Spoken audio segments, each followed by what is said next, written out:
खाती मोर मर्द मिलल उत्पाती धड़कावे लागे छाती बॉडी के हड्डी के हमरा ढीला करेला बॉडी के हड्डी के हमरा ढीला करेला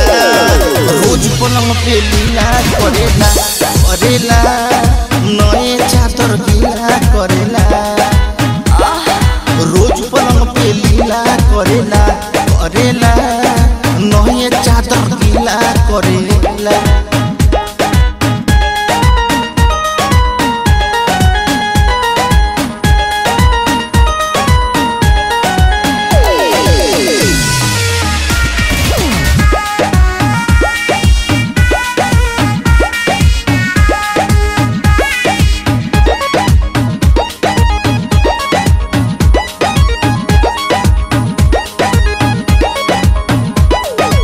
कुमार अभी बाटे जवानी सहे ना लोट देह छोड़े पानी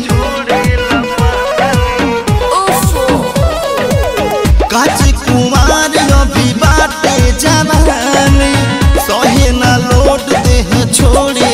पानी हर नाइट के साइड वो रंगीला कर देला रोज पलंग पे लीला करेला करेला नए चादर गीला करेला रोज पलंग पे लीला करेला करेला नए चादर गीला करेला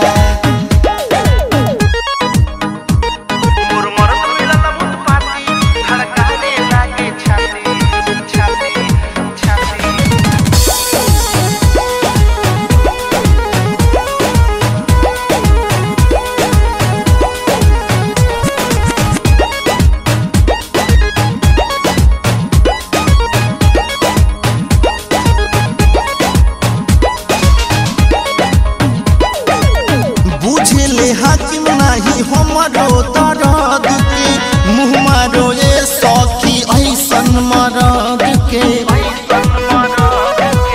मर गए एहो बुझे ले हाकिम नहीं हमरो दर्द के